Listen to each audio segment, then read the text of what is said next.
गोविंद देव भगवान की जय। श्री श्री गौर निताय भगवान की जय। श्रीला प्रभुपाद की जय। गुरु महाराज की जय। जय राधा माधव कुंज बिहारी। जय राधा माधव कुंज बिहारी। जय गोपी जन वल्लभ गिरिवरधारी। जय गोपी जन वल्लभ गिरिवरधारी। यशोदानंदन ब्रज जन रंजन। यशोदानंदन ब्रज जन रंजन। जमुना तीरा वनचारी। जय राधा माधव कुंज बिहारी। जय राधा माधव कुंज बिहारी। जयो श्री कृष्ण चैतन्य प्रभु नित्यानंदा। श्री अद्वैता गदाधर श्रीवास आदि गौर भक्त वृंदा।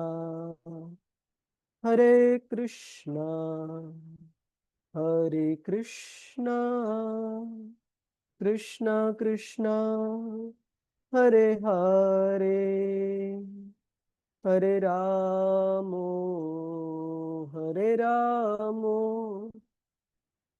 राम रामो हरे हरे। हरे कृष्णा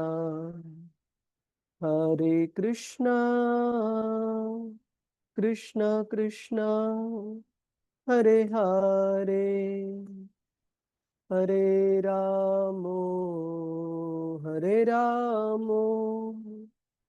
रामो रामो हरे हरे। हरे कृष्णा कृष्णा कृष्णा हरे हरे हरे रामो रामो रामो हरे हरे। हरे कृष्णा कृष्णा कृष्णा हरे हरे हरे रामो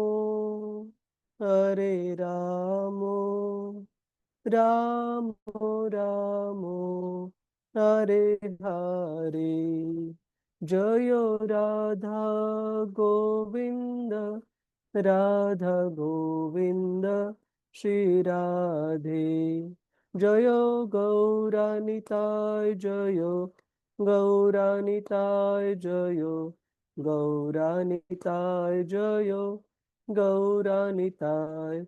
जयो जयो प्रभुपाद प्रभुपाद प्रभुपाद। जयो जयो गुरुदेव गुरुदेव गुरुदेव। हरिनाम संकीर्तन की जय। श्रीला प्रभुपाद की जय। गुरु महाराज जी की जय। हरे कृष्ण। ओम नमो भगवते वासुदेवाय। ओम नमो भगवते वासुदेवाय। ॐ नमो भगवते वासुदेवाय। नारायणं नमस्कृत्य नरं चैव नरोत्तमं देवीं सरस्वतीं व्यासं ततो जयमुदीरये। नष्टप्रायेषु अभद्रेषु नित्यं भागवत सेवया भगवतीरुत्तमश्लोके भक्तिर्भवति नैष्टिकी। कृष्णाय वासुदेवाय देवकीनन्दनाय च नन्दगोपकुमाराय गोविन्दाय नमो नमः।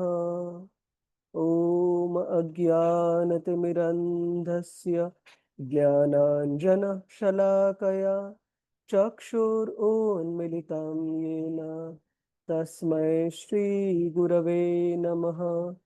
श्रीचैतन्यमनोभीष्टं स्थापितं येन भूतले स्वयं रूप कदा मह्यं ददाति स्वपदान्तिकं। वन्देऽहं श्रीगुरो श्रीयुतापदकमलं श्रीगुरून् वैष्णवांश्च। श्रीरूपं सागरजातं सहगना रघुनाथान्वितं तं सजीवं साद्वैतं सावधूतं परिजनसहितं कृष्णचैतन्यदेवं श्रीराधा कृष्णपदान् सहगना ललिता श्रीविशाखान्वितांश्च। हे कृष्ण करुणा सिन्धु दीनबन्धु जगत्पते गोपेश गोपिकान्त श्रीराधाकान्त नमोऽस्तुते। तप्तकाञ्चन गौराङ्गी श्रीराधे वृन्दावनेश्वरी वृषभानुसुते देवी प्रणमामि हरिप्रिये। वाञ्छाकल्पतरुभ्यश्च कृपा सिन्धुभ्य एव च पतितानां पावनेभ्यो वैष्णवेभ्यो नमो नमः। नमो ॐ विष्णुपदाय कृष्णपृष्ठाय भूतले श्रीमते भक्तिवेदान्त स्वामिन् इति नामिने। नमस्ते सरस्वते देवी गौरवाणी प्रचारिणे निर्विशेष शून्यवादी पाश्चात्य देशतारिणे।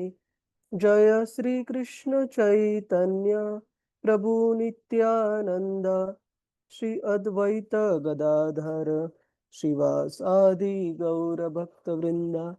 हरे कृष्ण कृष्ण कृष्ण हरे हरे, हरे राम राम राम हरे हरे।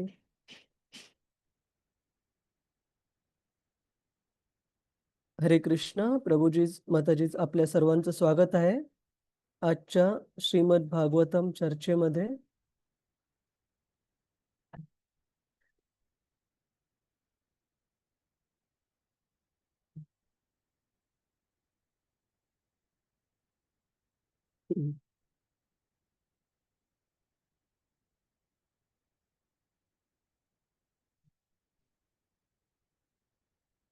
माताजी श्लोक क्रमांक 16 पासून आहे ना? हो हो 16 ओके। तर आपण मागच्या चर्चेमध्ये पाहिलं की कशा प्रकारे परीक्षित महाराजांनी बैलाच्या रूपामध्ये जे धर्म आणि गायीच्या रूपामध्ये जी पृथ्वी देवी होती त्यांना संरक्षण प्रदान केलं आणि त्यांना सांगितलं की हा जो आपल्याला निरर्थक त्रास देणारा आणि अनंत यातना देणारा प्रहार करणारा असा जो कलिप पुरुष आहे, जो कोणी व्यक्ती आहे तिथे उपस्थित एका क्षत्रियाच्या वेशामध्ये, तो जर साक्षात देवता जरी असेल तरीही त्याला निश्चित शासन केलं जाईल। तर तुम्ही निश्चिंत राहा. आणि आपण मागच्या वेळेला पाहिलेलं की कशा प्रकारे श्रील प्रभुपादजी सांगतात तात्पर्यामध्ये, की देवतांची जी स्थिती आहे, सामान्य मनुष्यांपेक्षा खूप खूप खूप श्रेष्ठ आहे.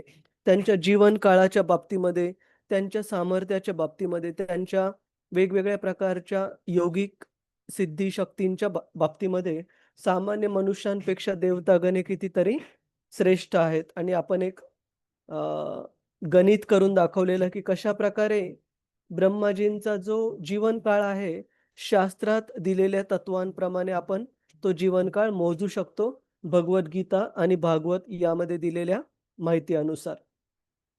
तर आपण पुढे जाऊया. श्लोक क्रमांक 16. कृपया सर्वांनी म्हणण्याचा प्रयत्न करा. हरे कृष्ण.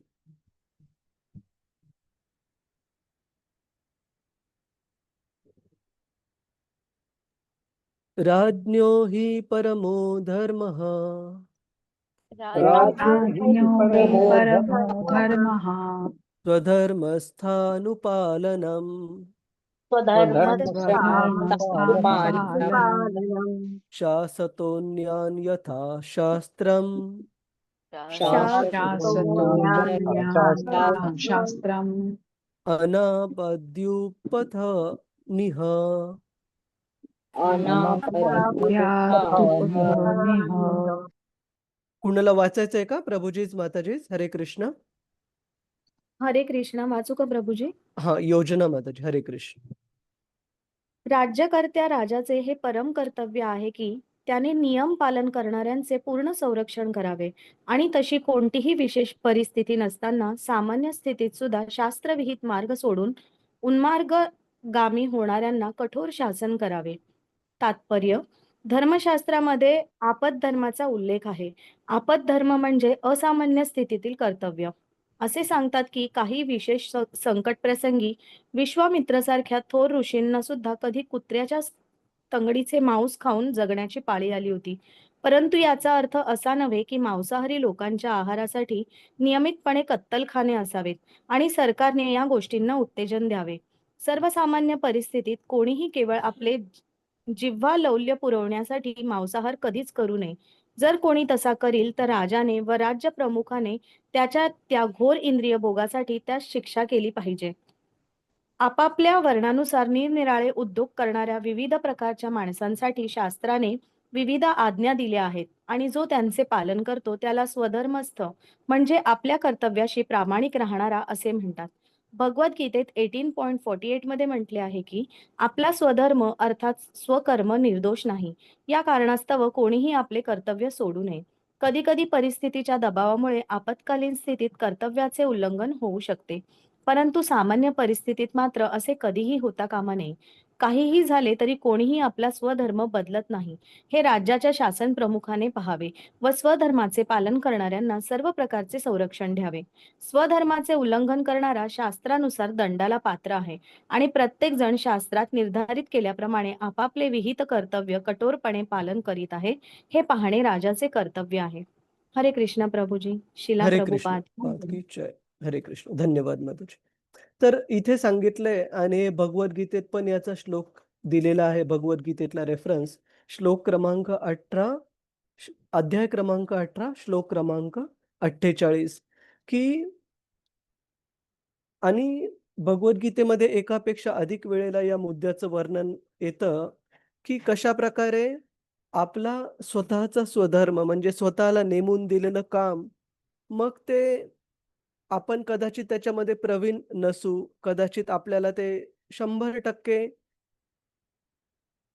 परिपूर्णतेने करता येत नसावे, तरीही आपला स्वतःचा स्वधर्म कधीही माणसाने सोडू नये. आणि शास्त्रामध्ये याचे खूप खूप काही काही आपल्याला एक्स्ट्रीम असे उदाहरणं पण पाहायला मिळतात. जसं की श्रीमद भागवतामध्ये खूप साऱ्या ठिकाणी मी काही काही रेफरन्सेस देतो आपल्याला, की भक्त म्हणजे आपल्याला ज्या रूपामध्ये भक्त पाहण्याची सवय आहे, केवळ त्याच रूपामध्ये भक्त असतात असं नाही. की उदाहरणार्थ धोती, कुर्ता किंवा साडी नेसलेली, डोक्यावर तिलक, गळ्यामध्ये कंठीमाळा हातामध्ये जपमाळ, हाच केवळ भक्त असण्याचा हेच केवळ भक्त असण्याचं लक्षण नाहीये.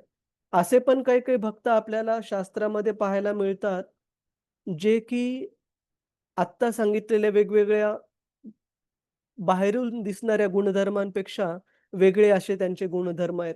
जसं की शास्त्रामध्ये खूप साऱ्या ठिकाणी वर्णन येतं, की भगवंतांचे भक्त हे वेगवेगळ्या समाज व्यवस्थेतून आलेले आपल्याला पाहायला मिळतात. जसं की श्रीमद भागवतामध्ये पहिल्या स्कंदामध्ये एक अ, अध्याय आहे, आपण पाहिला आहे तो अध्याय. भगवंत ज्यावेळेस हस्तिनापूरमधून निघाले आणि त्याचा पुढचा अध्याय भगवंतांचं द्वारकेमध्ये आगमन.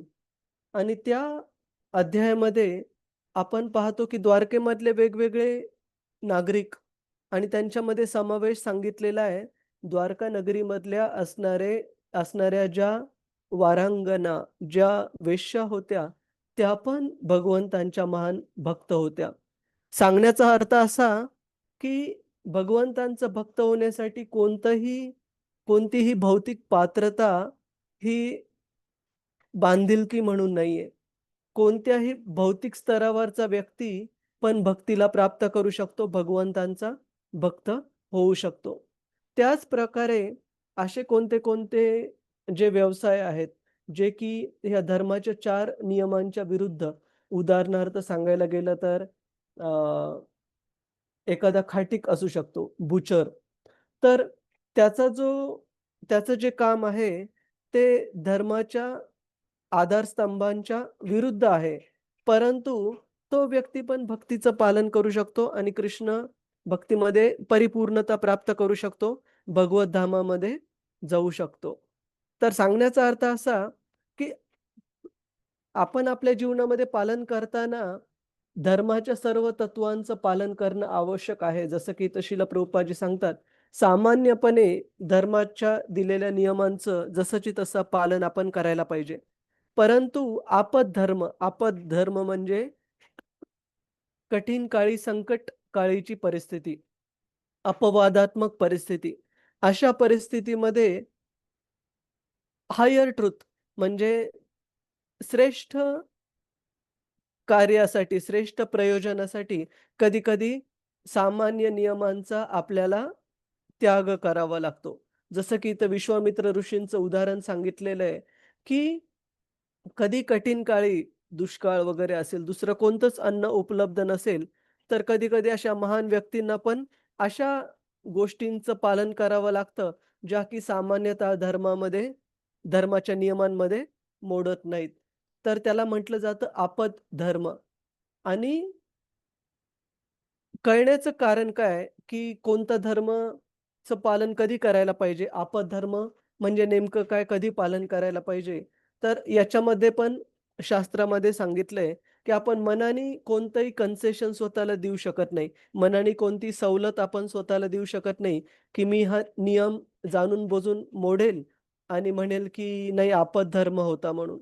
तर सामान्यतः धर्माच्या तत्वांचं पालन कसं करायला पाहिजे? तर गुरु, साधू आणि शास्त्र यांचा सांगाडा आपल्याला शास्त्रामध्ये दिलेला पाहायला मिळतो, की जे शास्त्र सांगतं, जे नियमावली शास्त्रामध्ये सांगितलेली, तीच आपण आपल्या गुरूंकडून ऐकायला मिळते आणि जी गुरूंकडून ऐकायला मिळते, जी शास्त्रामध्ये दिलेलं आहे, तेच आपण वेगवेगळ्या साधू संतांच्या वाणीतून पण ते क्रॉस चेक करू शकतो. बरोबर आहे का नाही हे पाहू शकतो. तर ह्या 3 जे ठोक ताळे दिलेले आहेत, गुरु, साधू आणि शास्त्र. या ठोक ताळ्याच्या आधारावर प्रत्येक गोष्ट आपण तोलून, मोजून पाहिली पाहिजे, की खरंच शास्त्राच्या नियमाप्रमाणे आपण वागत आहोत का? आणि जर तीच गोष्ट शास्त्रात जी दिलेली आहे, ती गुरूंनी पण आपल्याला सांगितली का? आणि गुरूंनी जी गोष्ट सांगितली आपल्याला शास्त्रात जी दिलेली आहे, ती बाकीच्या संतांच्या वाणीतून पण आपल्याला ऐकावयास मिळत आहे का? ह्या 3 गोष्टींचं व्हेरिफिकेशन जुळवून मग आपण त्याप्रमाणे आपलं जीवन वागायला पाहिजे. कुणाचा काही प्रश्न आहे का? प्रभुजीज, माताजीज, हरे कृष्ण. ठीक आहे, आपण पुढे जाऊ. आणि असं सांगितलंय भगवद्गीतेमध्ये, की आपल्या स्वधर्माच्या आचरणामध्ये काही चूक जरी झाली, कुठे आपण कमी जरी पडत असू, तर त्याच्यात दुरुस्ती करून तो स्वधर्म जितका चांगल्यात चांगला आपल्याला मार्गक्रमण करता येईल, तितक्या चांगल्यात चांगले आपण पालन करायला पाहिजे. ना की कोणत्या दुसऱ्या व्यक्तीचा जे कार्य आहे, ते असंच स्वतः स्वीकारून. तर अशा प्रकारे भगवंत स्वधर्माला खूप खूप महत्त्व देतात भगवद्गीतेमध्ये. कशामुळं महत्त्व देतात प्रभूजीच, माताजीच? कारण हे स्वधर्माचं कार्य करून आपलं हे शुद्धीकरण होतं. त्याच्यामुळे खूप खूप महत्त्वाचं आहे प्रत्येक व्यक्तीने, की स्वधर्म आपण कधीही सोडता कामा नये. तसे तर खूप उदाहरण आहेत. एक छोटंसं उदाहरण देईल आपल्याला, की श्रील प्रभुपादांचे शिष्य जे होते, ते वेगवेगळ्या देशांमधून, वेगवेगळ्या प्रदेशांमधून आणि वेगवेगळ्या बॅकग्राऊंडचे, म्हणजे समाज व्यवस्थेतले वेगवेगळ्या प्रकारचे लोक यांनी प्रभुपादांचा आश्रय स्वीकारला, ज्यावेळेस प्रभुपाद पूर्ण जगामध्ये प्रचार-प्रसार करत होते. तर एका पाश्चात्य, मला वाटतं पाश्चात्य ऑस्ट्रेलियाचे एक एक माताजी होत्या. त्यांनी श्रील प्रभुपादांना एक पत्र पाठवलं आणि प्रश्न विचारला.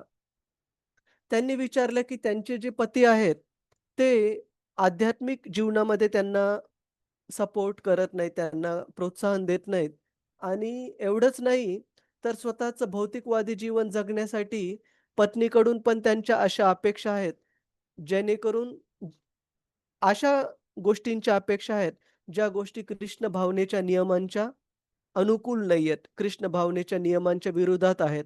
उदाहरणार्थ, त्या पतींना एका विशिष्ट प्रकारच्या अन्नाची सवय असल्यामुळे पत्नीकडून ते अपेक्षा ठेवतात, की मांसाहारी भोजनाची वगैरे, वगैरे. आणि त्या माताजींनी प्रश्न विचारला, की "हे प्रभुपादजी, मला ही गोष्ट बिलकुल आवडत नाही, पण दुसरा कोणता पर्याय आहे माझ्याकडे? मला काही सुचत नाहीये." तर प्रभुपादांनी त्या माताजींना हे नाही सांगितलं, की तुम्ही घरातल्या जिम्मेदाऱ्या वगैरे सोडून केवळ भगवंतांच्या बद्दल सेवेमध्ये आपलं जीवन व्यतीत करा. श्रील प्रभुपादांनी सांगितलं, की तुम्ही तुमचे कृष्ण भावनामृत जे कार्य आहे, ते व्यवस्थित पार पाडा आणि पत्नी म्हणून पतीबद्दल सेवेचं जे कर्तव्य आहे, ते करताना जर तुम्हाला अशा काही गोष्टी कराव्या लागत असतील, ज्या की भक्तीच्या तत्त्वांच्या अनुकूल नाहीयेत, तर तुम्ही त्या गोष्टीत एक कर्तव्य म्हणून करा, परंतु भगवंतांना प्रार्थना करा, की "हे भगवंत, तुम्ही माझ्या भक्तीचं रक्षण करा. तुम्ही माझ्या जीवनामध्ये भक्ती तत्त्वाचं पालन प करण्यामधून मला संरक्षण प्रदान करा." श्रील प्रभुपादांनी त्यांना हे नाही सांगितलं, की तुम्ही त्या साऱ्या पत्नी म्हणून असणाऱ्या जिम्मेदाऱ्या सोडून भगवत भक्तीमध्ये स्वतःला 100% जोडा म्हणून. तर सांगण्याची गोष्ट अशी, की आपल्या जीवनामध्ये जे काही स्वधर्म आपल्याला प्राप्त झालेले प्रभूजीच, माताजीच, कोणत्या ना कोणत्या प्रकारे आपल्या इच्छांना अनुकूल, इच्छांना अनुसरून अशा प्रकारे ते स्वधर्म आपल्याला प्राप्त झालेत. त्याच्यामुळे हा स्वधर्म आपण असाच मध्ये सोडायला नाही पाहिजे. कुणाचा काही प्रश्न आहे का प्रभुजीच, माताजीच? हरे कृष्ण. ठीक आहे, आपण पुढे जाऊ. श्लोक क्रमांक 17. कृपया म्हणण्याचा प्रयत्न करा. धर्म उवाच. धर्म उवाच. एक मिनिट थांबा प्रभुजीच, माताजी. एक मिनिट थांबा.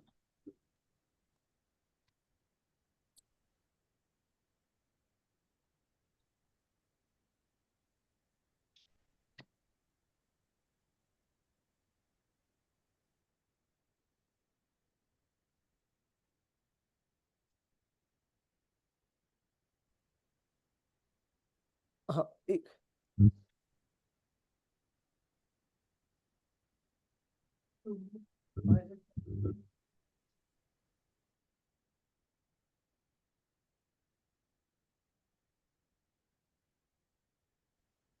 आणि सकाळसाठी आणून देतो. आणून देतो. पप्पाच्या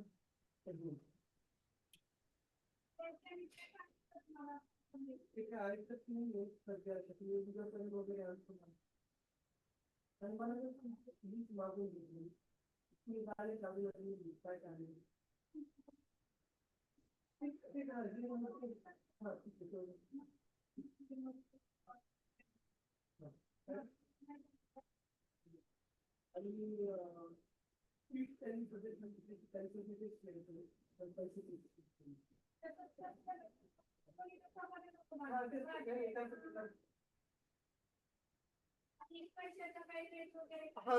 जाण्याच्या अगोदर फोन करा.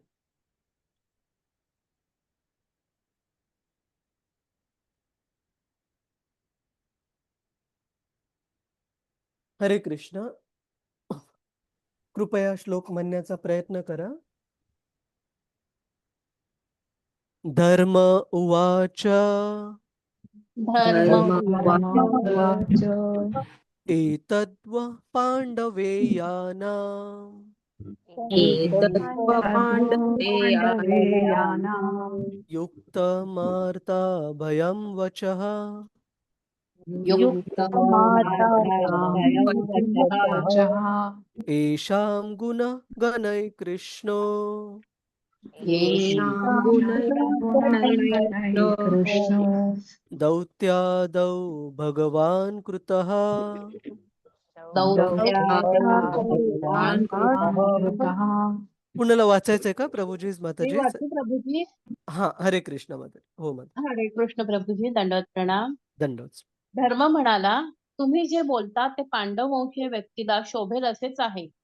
पांडवांच्या भक्तिपूर्ण गुणांनी बांधले गेल्याने भगवान श्रीकृष्णांनी सुद्धा त्यांचे दौत्य आणि सारथ्य केले. तात्पर्य श्रील प्रभुपादजी द्वारा श्रील प्रभुपादजी की जय. परीक्षित महाराजांनी दिलेली आश्वासने आणि आव्हाने ही काही त्यांच्या सामर्थ्याविषयी अतिशयोक्तीपूर्ण आहेत असं नव्हे. ते म्हणाले की जो कोणी धर्मनीतीचे उल्लंघन करेल, मग तो जरी स्वर्गातील देव असेल तरीही त्यांच्या कठोर शासनातून सुटू शकणार नाही. हा त्यांचा मिथ्या गर्व नाही. परमेश्वराचा भक्त हा परमेश्वरा इतकाच समर्थ असतो. किंबहुना भगवत कृपेने कधी कधी तो अधिक समर्थ असतो. अशा भक्ताने दिलेले वचन एरवी पूर्ण होण्यास कठीण वाटत असले तरी भगवंतांच्या कृपेने ते सिद्धीच जाते. पांडवांनी आपल्या अनन्य भक्तीने आणि पूर्ण शरणागतीने भगवंतांना आपलेसे करून घेतले आणि भगवंतांना त्यांचे सारथी व दूत व्हावे लागले. भगवंतांना आपल्या भक्तांची अशी कामे करण्यात मोठा आनंद वाटतो. त्यांना आपल्या निष्ठावंत भक्तांची सेवा करावीशी वाटते.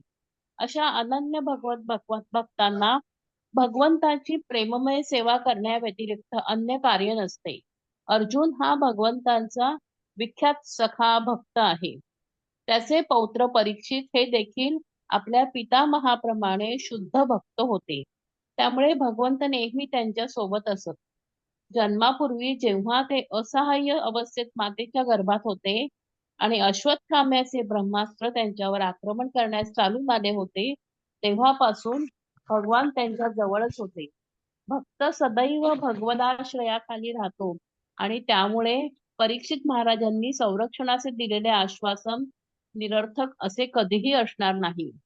त्या वृषभरूपी धर्माने ही गोष्ट स्वीकारली आहे आणि आपल्या श्रेष्ठ पदाशी प्रामाणिक राहिल्याविषयी त्यांनी राजाचे आभार मानले आहेत. श्रील प्रभुपादजी की जय. हरे कृष्ण. हरे कृष्ण. धन्यवाद माताजी. तर इथे धर्म जे आहेत ते परीक्षित महाराजांचं कौतुक करत आहेत की हे महाराज परीक्षित, तुमचे जे गुण आहेत एक राजा म्हणून ते निश्चितच तुमचे जे महान आजोबा होऊन गेले, पांडव होऊन गेले, त्यांच्या गुणांसारखेच तुमचे गुण महान आहेत.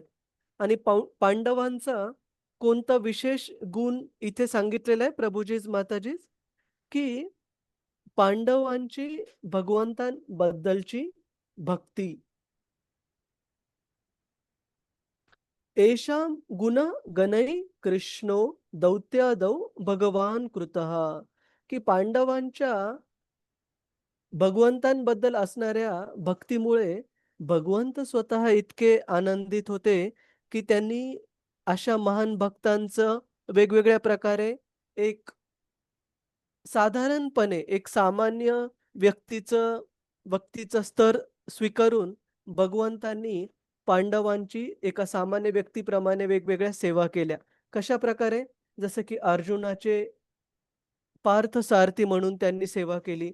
त्याचप्रमाणे युधिष्ठिर महाराजांचे शांतीदूत म्हणून ते कौरवांकडे गेले. तर अशा प्रकारे भागवत सांगतं की आपल्या भक्तांच्या स्निग्धतेमुळे, आपल्या भक्तांच्या भक्तिभावामुळे प्रसन्न होऊन भगवंत स्वतः पण त्यांची नेहमी काळजी घ्यायची की आपल्या अशा शुद्ध भक्तांना आनंद प्रदान करता यावा. आणि इथे धर्म परीक्षित महाराजांना म्हणत आहेत की हे परीक्षित महाराज, तुम्ही पण ह्या बैलाच्या रूपामध्ये ते स्वतः जे आहे धर्म, किंवा गायीच्या रूपामध्ये पृथ्वी देवी जी आहे, त्यांना होत असलेला त्रास पाहून परीक्षित महाराज लगेच तयार झाले. जो अपराधी होता कलिपुरुष, त्याला शिक्षा देण्यासाठी. त्याच्यामुळे धर्म परीक्षित महाराजांचं यशोगान करत आहे. परंतु पुढच्या श्लोकांमध्ये जे धर्म हे बोलतात ते खूप खूप महत्वाचं आहे आपल्याला कळून घेण्यासाठी, की आपल्या जीवनात येणाऱ्या अडचणींना पण आपण कशा प्रकारे सामोरं गेलं पाहिजे. कृपया श्लोक म्हणण्याचा कुणाचा काही प्रश्न आहे का प्रभुजीज माताजीज? हरे कृष्ण. ठीक आहे, पुढे जाऊ आपण. श्लोक क्रमांक 18. कृपया म्हणण्याचा प्रयत्न करा. न वयं क्लेश बीजानि वयं क्लेशबीजानि यतः स्युः पुरुषर्षभा यतस्तु पुरुषर्षभ पुरुषं तं विजानीमो पुरुषं तं विजानीमो वाक्यभेद विमोहितः वाक्यभेदो मोहितः कुणाला वाचायचंय का प्रभुजीज माताजीज? हरे कृष्ण. हरे कृष्ण. प्रभूजी मी वाचू का? हा, क्षितिजा माताजी. हरे कृष्ण. हरे कृष्ण. श्रीला प्रभुपाद की जय.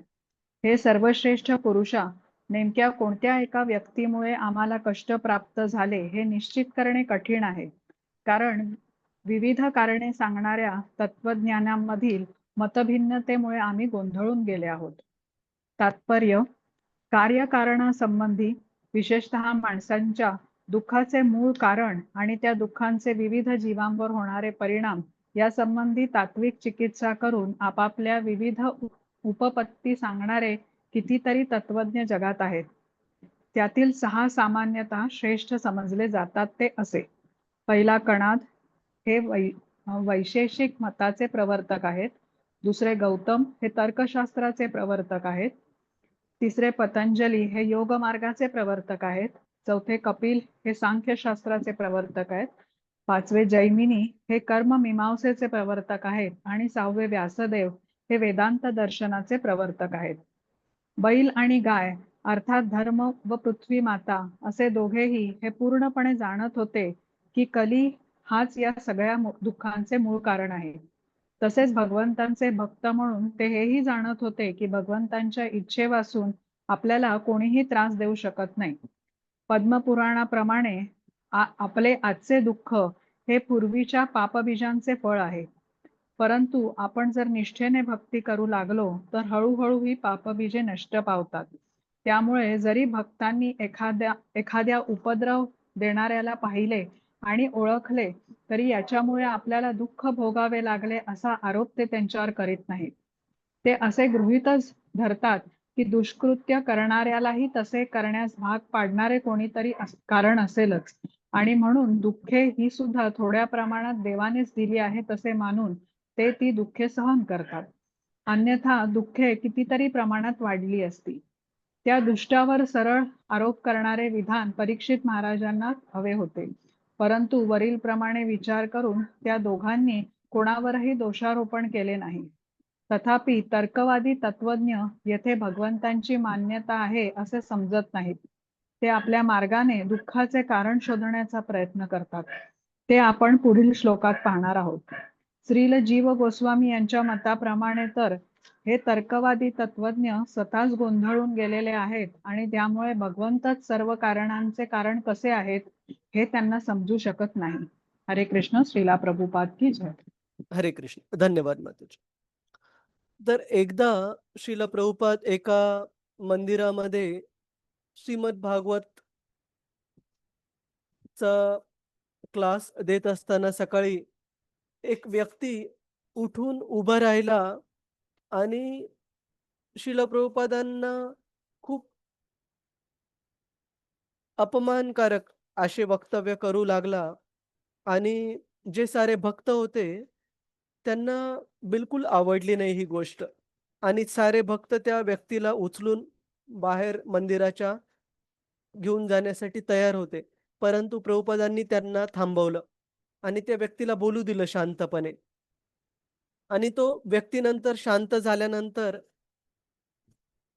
निघून गेल्यानंतर श्रील प्रभुपादांनी भक्तांना सांगितलं, की असं होऊ शकतं, की कदाचित मी माझ्या आधीच्या जन्मामध्ये त्या व्यक्तीसोबत कदाचित कठोरप्रमाणे कोणतं चुकीचं वर्तन केलं आहे आणि कर्मफळाची त्या कर्माची जी फळरूपामध्ये मला आता हे भेटत आहे, की ह्या व्यक्तीने कठोर वचन असे म्हटलेले. तर त्याप्रकारे इथे आपण पाहतो या प्रसंगामध्ये, की बैल रूपामध्ये जे धर्म आहेत आणि गाय रूपामध्ये जी पृथ्वी देवी आहे, ती ही गोष्ट ह्या गोष्टीसाठी तयार नाहीयेत, की तो जो कलीपुरुष तिथे उभा आहे, पली परीक्षित महाराजांना डोळ्यासमोर दिसत आहे, की या कलीपुरुषाने हाच कारण आहे, की ह्यानी प्रहार करून, आघात करून या बैलाच्या 4 पायांपैकी 3 पाय तोडलेले आहेत. हाच कलीपुरुष कारण आहे, की ज्याच्यामुळे गायीच्या डोळ्यामध्ये अश्रू आहेत आणि खूप सारे प्रहार करण्यात आलेले आहेत गायीवर आणि बैलावर आणि खूप दोघंही दुःखी आहेत. परंतु ती गाय आणि तो बैल हे मानण्यासाठी तयार नाहीयेत, की हा व्यक्तीच आमच्या दुःखाचं कारण आहे. जसं की इथे हा बैल सांगतो, की कोणत्या एका विशिष्ट व्यक्तीमुळे आम्हाला हे कष्ट भोगावे लागत आहेत. हे निश्चित करणं कठीण आहे आणि कशामुळे कठीण आहे? कारण की वेगवेगळे जे तत्वज्ञ, वेगवेगळ्या ज्या फिलॉसॉफीज फिलॉसॉफीज म्हणजे तत्वज्ञान. वेगवेगळे तत्वज्ञ, वेगवेगळे जे तत्वज्ञान सांगून गेलेत, त्याच्यामध्ये इतके सारे वेगवेगळे कारणं सांगितलेत, की हेच एक कारण आहे, म्हणून निश्चित सांगणं खूप अवघड आहे. तर आम्ही हे मान्य करत नाहीत, की हा व्यक्ती कलिपुरुष हा आमच्या दुःखाचं कारण आहे. आपल्या दुःखाचं कारण काय आहे? आपल्याच अगोदरच्या जन्मातील कर्मफळं, ज्याचे की आपल्याला पापमय कर्मांची कर्मफळं भोगावी लागत आहेत. आणि श्रील प्रभुपादजी सांगतात त्याच्यामुळे, की भक्तांचा आपल्या जीवनामध्ये येणाऱ्या दुःखांकडे पाहण्याचा दृष्टिकोन कसा असावा? भक्त कधी असा विचार करत नाहीत, की "अरे, मी तर एवढं भक्त बनण्याचा प्रयत्न करत आहे, भक्ती मार्गाचं पालन करण्याचा प्रयत्न करत आहे. मग माझ्या जीवनामध्ये इतक्या अडचणी कशामुळे? इतके दुःख कशामुळे?" असा विचार भक्त कधीही करत नाहीत. भक्तांचं काय मनस्थिती असते, शास्त्रामध्ये दिलंय, की भक्त हे जाणतात, की "not a blade of grass moves without the sanction of the Lord." की भगवंतांच्या इच्छेविना ह्या जगातलं गवताचं पान पण हलू शकत नाही. मग ह्या जगातलं गवताचं पान पण हलू शकत नाही, तर आपल्या जीवनामध्ये येणारे जे कठीण प्रसंग आहेत, ते भगवंतांच्याच इच्छेने आपल्या जीवनात येत आहेत. आणि कशामुळे येतात? भगवंतांची अशी इच्छा आहे का आपल्याला त्रास द्यावा म्हणून? अजिबात नाही. आपल्या पापकर्मांचं प्रक्षालन करण्यासाठी, आपल्या पापकर्म फळांना संपवण्यासाठी भगवंत आपल्याला टोकन पनिशमेंट टोकन म्हणजे टोकनला आपण मराठीत काय म्हणतो? प्रभुजीच माताजीच. टोकन पनिशमेंट एका क्षुल्लक रूपामध्ये, सवलतीच्या रूपामध्ये शिक्षा प्रदान करतात भगवंत आपल्याला. जसं की मी नेहमी ते उदाहरण सांगतो, की एकदा एका मंदिरामध्ये सकाळी व्हेजिटेबल कटिंग म्हणजे भाज्या कापण्याची सेवा करत असताना, एकदा एका भक्ताचा चाकूने थोडासा हाताला कट गेला, बोटाला रक्त थोडंसं वाहिलं आणि त्या व्यक्तीने नंतर प्रभुपादांना विचारलं, की "मी तर भगवंतांची सेवा करत होतो, मग माझं बोट का कापलं सेवा करताना?" तर प्रभुपादांनी सांगितलं त्या व्यक्तीला, की खरं पाहायला गेलं तर आपल्या कर्मफळाप्रमाणे बोट नाही, गळा कापायला पाहिजे होता. कापला जायला हवा होता. पण भगवंत एवढे दयाळू आहेत, की कारण तुम्ही भक्तीमध्ये आहात, गळा कापण्याच्या ऐवजी भगवंताने एक छोटीशी शिक्षा दिली. कोणती दिली? की भाजी चिरताना थोडासा बोटाला चाकू लागला, काही हरकत नाही. काही दिवसांनी त्याला आता हळद वगैरे लावा, रक्त थांबून जाईल. काही दिवसांनी ते राहून जाईल. बोटाचं काही नेहमी करता दुखणं राहणार नाही. तर अशा प्रकारची भावना एका भक्ताची असते. तो हा नाही विचार करत, की मलाच इतकं सारे दुःख का आहेत? तो हा विचार करतो, की मला खूप मोठ्या प्रमाणामध्ये दुःख मिळायला पाहिजे होतं माझ्या पापकर्मांमुळे, परंतु भगवंतांच्या कृपेने मला खूप सवलतीच्या दरामध्ये, खूप कमी प्रमाणामध्ये दुःख प्राप्त झालंय.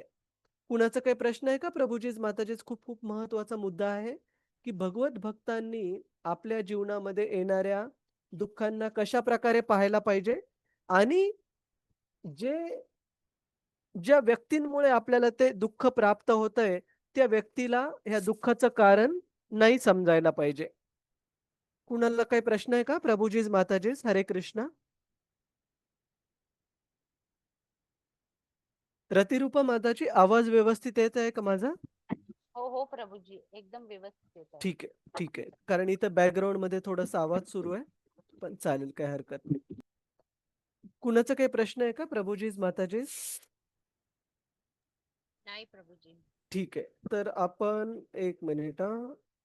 अजून हे 2 श्लोक संपवण्याचा बघू, प्रयत्न करू. श्लोक क्रमांक 19.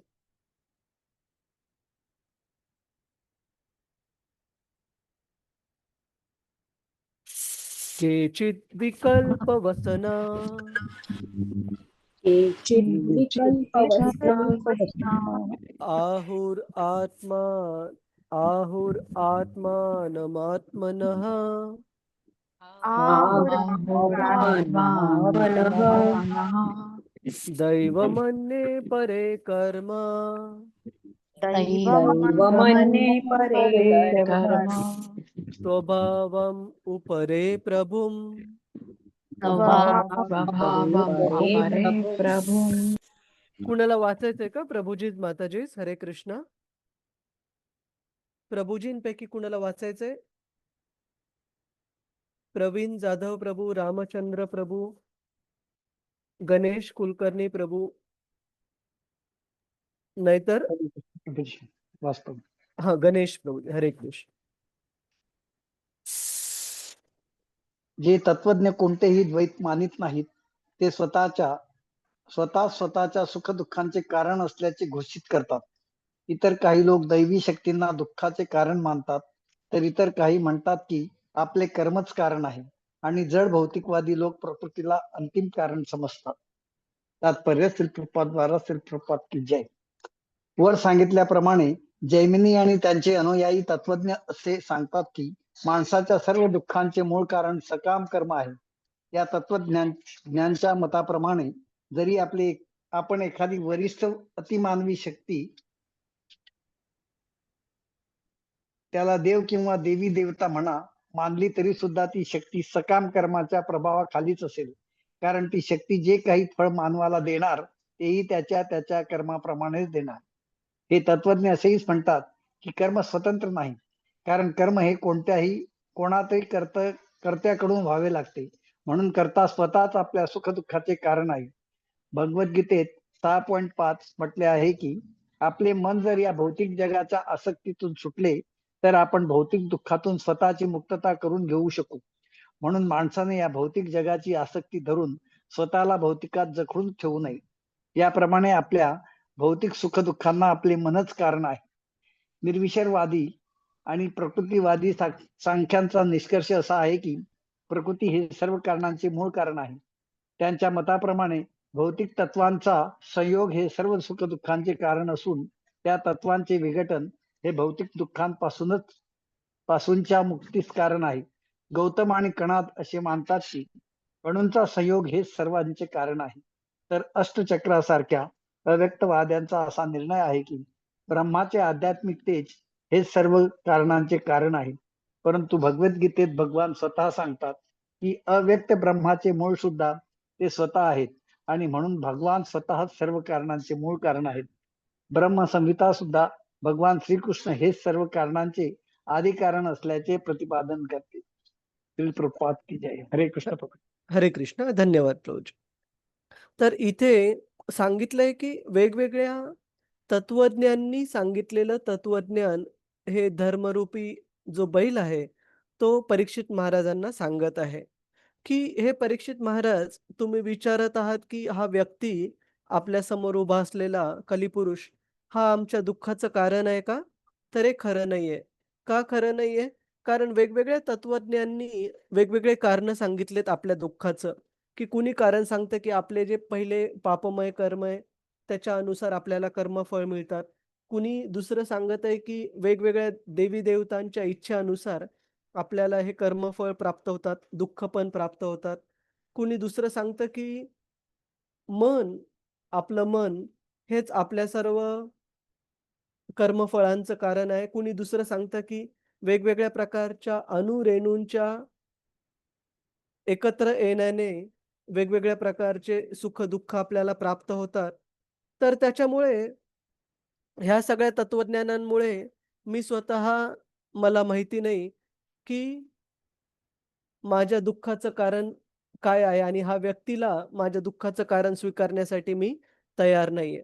आणि याच्या खूप छान दिलेल्या तात्पर्यामध्ये श्रील प्रभुपादजी सांगतात, की कशाप्रकारे ह्यापैकी कोणतंही कारण जरी आपण पकडलं, देवी-देवता पकडू, भौतिक प्रकृती पकडू, मन पकडू किंवा अणुरेणू पकडू, या सर्वांना जरी दुःखाचं कारण असं आपण गृहीत धरलं, तरीही त्या सर्व कारणांचे जे कारण आहे ते भगवंत कृष्ण आहेत. असं सांगितलं जातं, की जे अभक्त आहेत, जे भगवंतांच्या भक्तीमध्ये जोडले गेले नाहीयेत, त्यांच्यासाठी सुख किंवा दुःख प्राप्त होण्याचं जे कारण आहे, ते त्यांच्या कर्माचे फळं आहेत. परंतु भक्तांच्या बाबतीमध्ये असं सांगितलं जातं, की भगवंत स्वतः त्यांच्या जीवनाची जी दोरी आहे, ती स्वतः सांभाळतात. त्याच्यामुळे एका भगवंतांच्या भक्ताच्या जीवनामध्ये जे सुख येतं किंवा दुःख येतं, त्याचे कारण कर्मफळ नसून भगवंत स्वतः ती सुख किंवा दुःख आपल्याला प्रदान करतात. कशामुळे प्रदान करतात? जेणेकरून या भौतिक जगामध्ये आपल्या हृदयाचं शुद्धीकरण आपल्याला प्राप्त व्हावं. आणि त्याच्यामुळे प्रत्येक व्यक्तीच्या सुखाचं म्हणा किंवा दुःखाचं म्हणा, प्रत्यक्ष किंवा अप्रत्यक्षरित्याने अशा प्रकारे भगवंत कारण आहेत. आणि श्रील प्रभुपादजी ब्रह्मसंहितेतल्या एका श्लोकाचा आपल्याला रेफरन्स देत आहेत. कोणता श्लोक आहे तो? ईश्वर परम कृष्ण सच्चित आनंद विग्रह अनादिर आदिर गोविंद सर्व कारण कारणम. की भगवंत कृष्ण हे या भौतिक जगातल्या होणाऱ्या प्रत्येक गोष्टीच्या कारणाचे कारण आहेत. ते मुख्य कारण आहेत.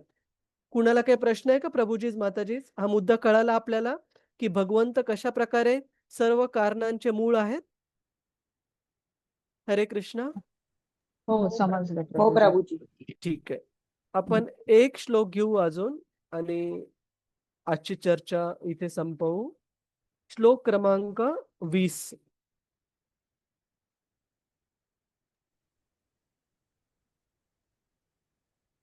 प्रतर्क्यात अनिर्देशात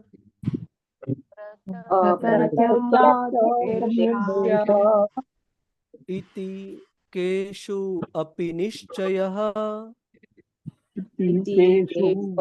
निश्चयः अत्रानुरूपं राजर्षे अत्रानुरूपं राजर्षे विमृशः स्वमनीषया.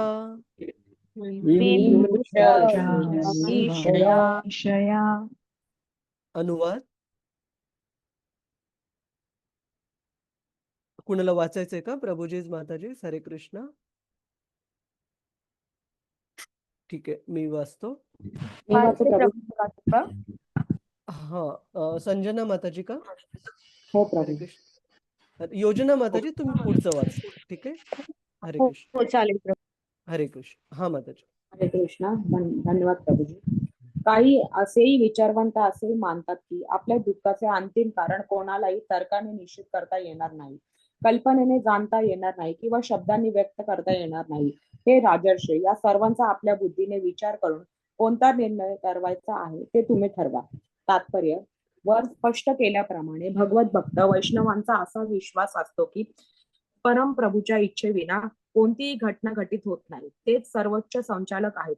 कारण भगवद्गीतेत 15व्या अध्यायात 15वा श्लोक त्यांनी अशी पुष्टी दिली आहे की सर्वव्यापी परमात्मा या स्वरूपात ते स्वतः प्रत्येकाच्या अंतःकरणात असतात आणि प्रत्येकाच्या सर्व कृतींवर लक्ष ठेवून प्रत्येक कृतीत साक्षी राहतात. नास्तिकांचा असा युक्तिवाद आहे की कोणाचीही दुष्कृत्य एखाद्या सत्पात्र न्यायाधीशापुढे निर्विवादपणे सिद्ध झाल्याविना त्याला शिक्षा करता येणार नाही.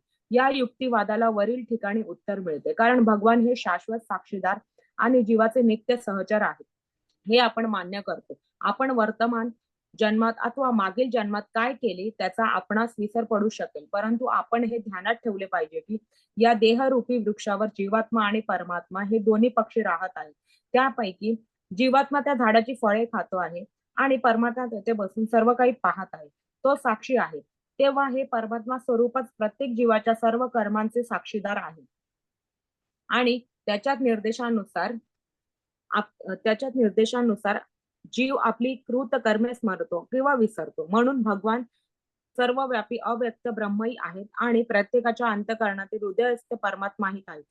ते भूत, वर्तमान आणि भविष्य जाणतात आणि त्यांच्यापासून काही लपविता येत नाही. भक्तांना हे सत्य पूर्ण माहीत असते आणि म्हणून फळांसंबंधी कोणतीही अधिक चिंता न करता ते आपले कर्तव्य प्रामाणिकपणे करीत राहतात. आणखी असे की भगवंतांची प्रतिक्रिया काय होईल याचा अंदाज ना तर्काने करता येतो ना विद्वत्तेने करता येतो. ते काही लोकांना संकटात टाकतात आणि इतरांना असे का? ते वैदिक शास्त्रांचे सर्वज्ञ आहेत म्हणून वस्तुतः वेदांती सुद्धा आहेत. तसेच तेच सर्व वेदांचे संकलक आहेत. कोणीही त्यांना सोडून स्वतंत्र नाही आणि प्रत्येक जण आपापल्या परीने विविध रीतीने त्यांच्या सेवेत लागलेला आहे. जीव बद्धावस्थेत असताना प्रकृतीच्या दडपणाखाली सेवा करीत असतो, तर मुक्तावस्थेत भगवंतांची स्वेच्छापूर्वक प्रेममय सेवा करण्यात त्याला दिव्य प्रकृती सहाय्य करते. भगवंतांच्या कार्यात विसंगती अथवा उन्माद नसतो. सर्वजण परम सत्याच्या मार्गावर असतात. भीष्मदेवानी भगवंतांच्या अचिंत्य कार्यांचा अचूक अंदाज केला आहे. सारांश परीक्षित महाराज हे आदर्श शासक कसे आहेत हे सिद्ध करून देण्यासाठी त्यांच्या समक्ष धर्माचे प्रतिनिधित्व करणाऱ्या बैलाचे आणि पृथ्वीचे प्रतिनिधित्व करणाऱ्या गायीचे दुःख प्रकट करण्यात आले. आध्यात्मिक प्रगतीचे दोन आधारस्तंभ असणाऱ्या गायींना पृथ्वी आणि ब्राह्मणांना धर्मतत्वे संरक्षण कसे द्यावे याची त्यांना चांगली जाणीव होती. प्रत्येक जण भगवंतांच्या पूर्ण नियंत्रणात आहे. एखाद्या व्यक्तीने काही विशिष्ट कार्य करावे असे त्यांना वाटल्यास त्यांचा निर्णय अत्यंतिक परिपूर्ण अचूक असतो. तेव्हा या प्रकरणी महाराज परीक्षितांच्या मोठेपणाची परीक्षा झाली. आता ते आपल्या चातुर्याने तो असा प्रश्न का सोडवितात ते पाहूया. हरे कृष्ण प्रभू. धन्यवाद. हरे कृष्ण. तो प्रश्न कसा सोडवितात ते पाहूया. तर इथे भागवत सांगतं की हा जो प्रसंग इथे समोर दिसला आहे परीक्षित महाराजांना की धर्मरूपी बैल आणि पृथ्वीरूपी गाय यांच्यावर अनंत अत्याचार प्रहार होत असताना कशा प्रकारे परीक्षित महाराजांनी त्यांना संरक्षण प्रदान केलं. तर हा पूर्ण प्रसंग हा भागवतामध्ये दाखवण्यात आलाय केवळ आणि केवळ परीक्षित महाराजांची महती जगासमोर मांडण्यासाठी.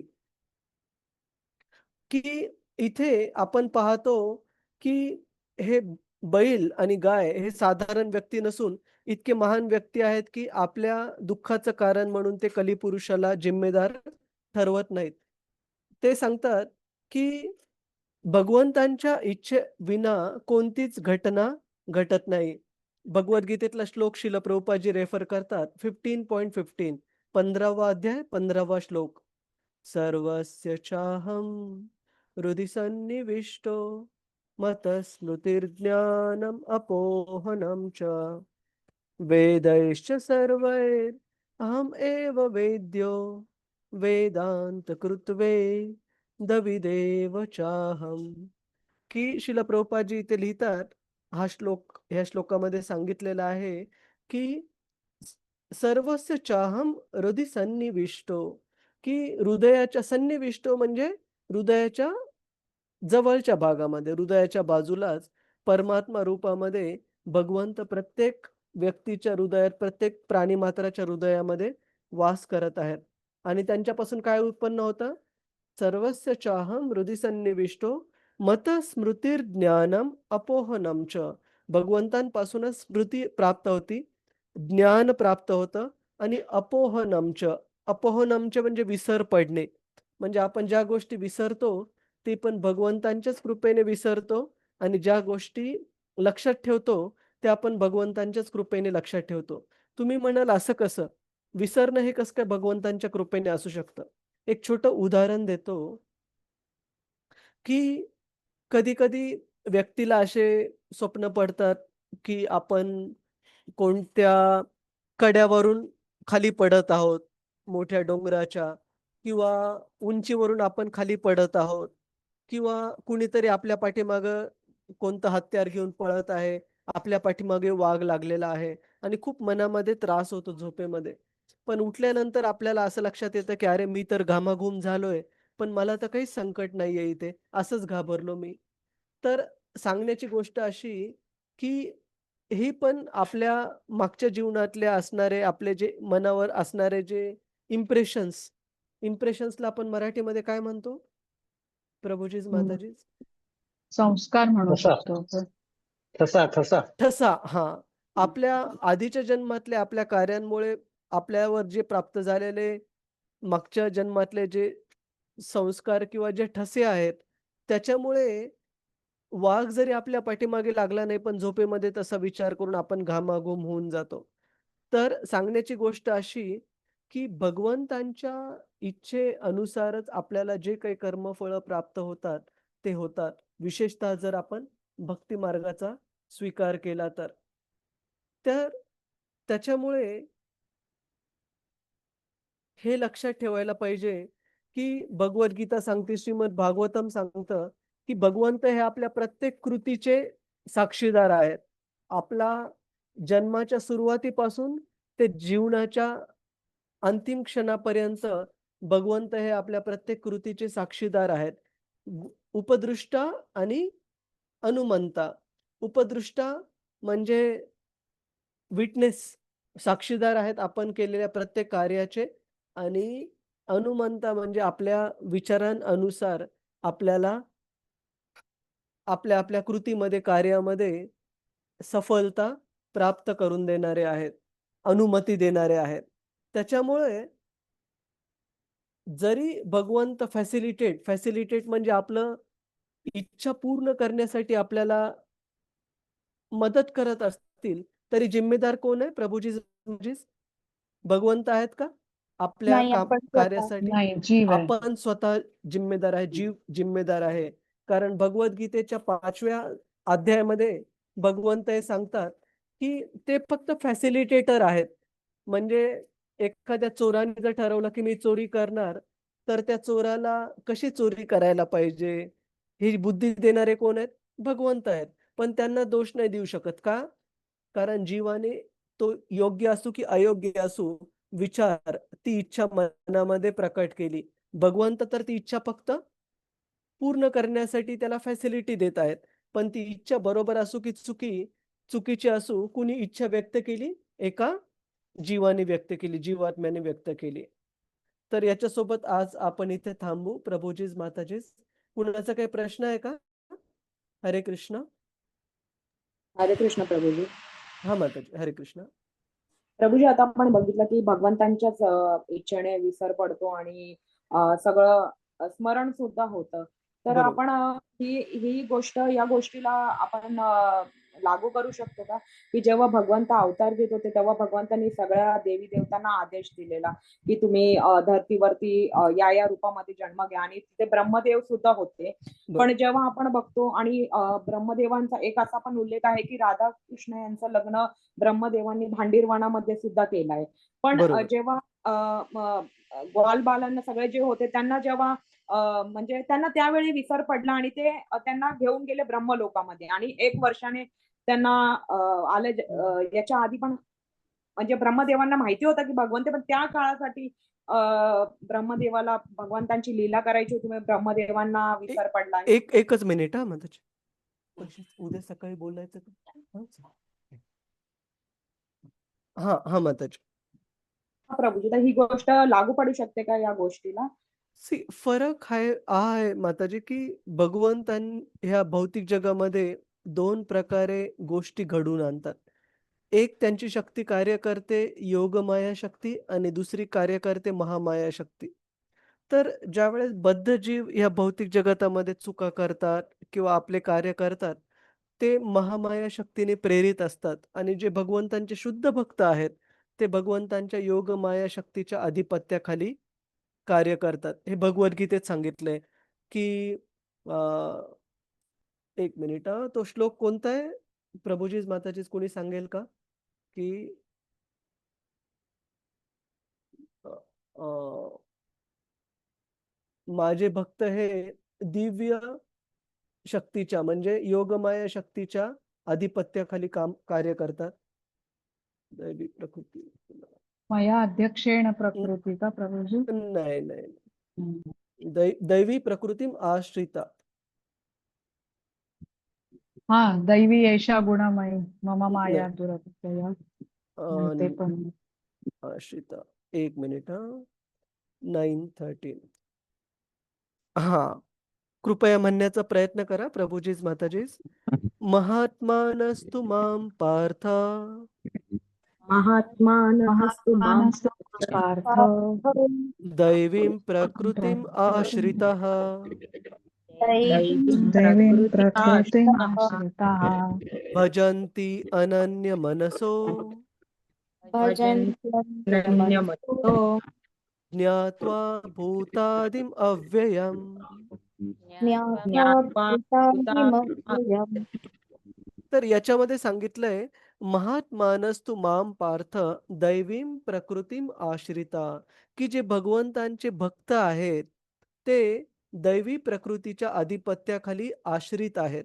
आणि त्याच प्रकारे जे भौतिकवादी लोक आहेत, ते महामाया शक्तीच्या अधिपत्याखाली असतात.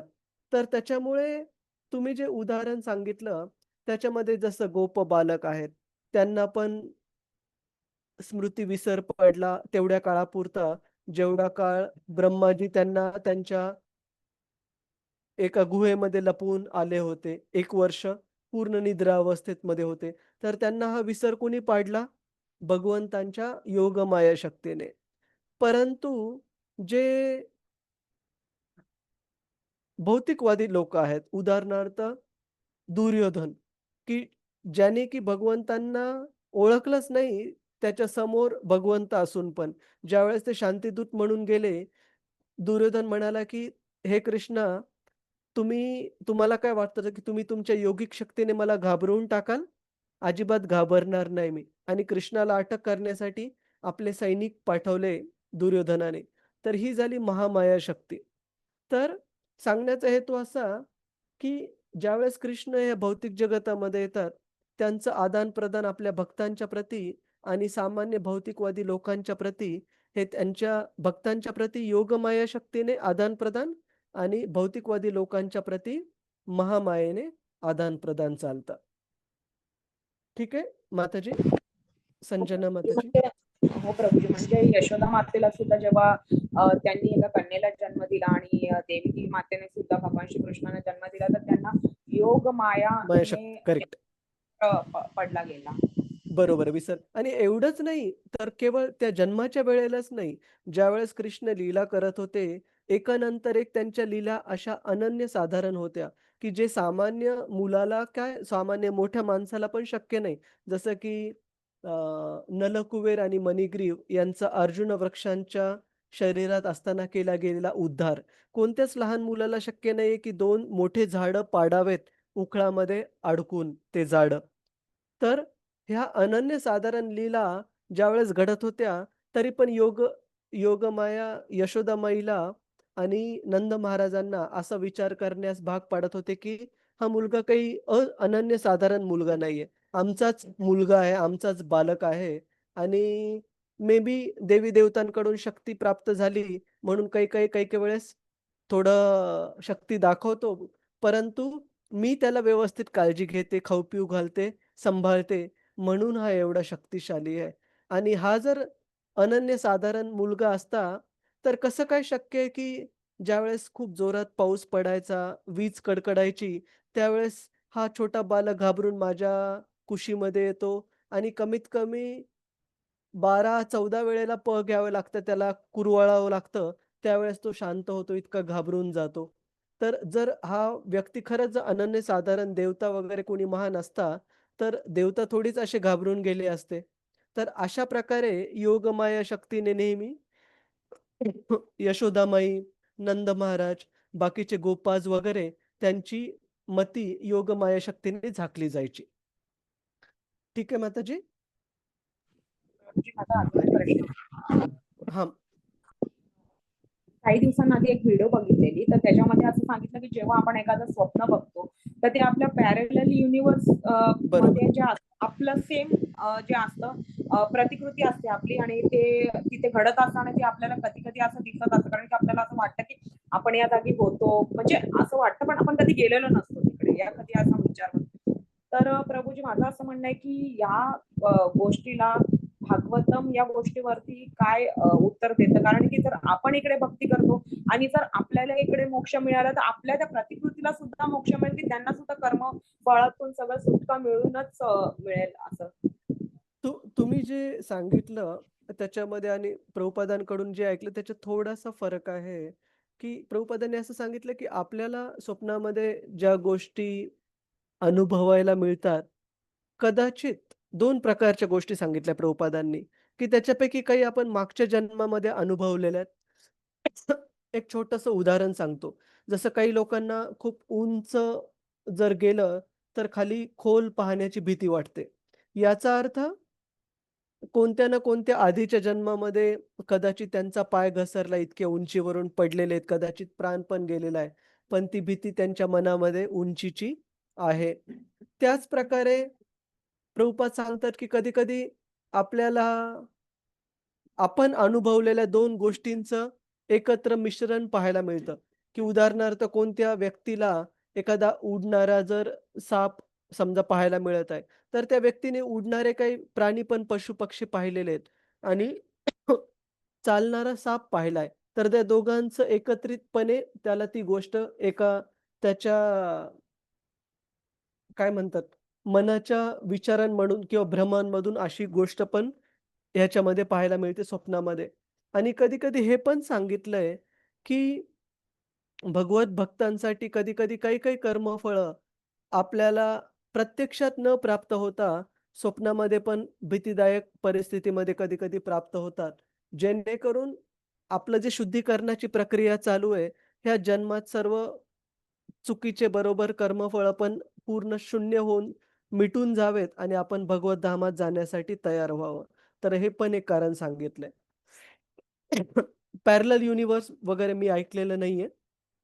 परंतु श्रील प्रभुपादजी एक निश्चित सांगतात, की आपल्याला जर वेगवेगळ्या प्रकारचे स्वप्न पाहून वगैरे जर त्रास होत असेल, तर श्रील प्रभुपादजी सोपा उपाय सांगतात, की आपण झोपण्याच्या अगोदर बुक, कृष्णा पुस्तकामधून भगवंतांच्या लीलांचं जर वाचन केलं, स्मरण केलं, तर आपल्याला केवळ कृष्णाचे छान आनंदी स्वप्न पडतील आणि खूप त्रास होणारे असे क्लेशदायक, त्रासदायक स्वप्न आपल्याला पडणार नाहीत.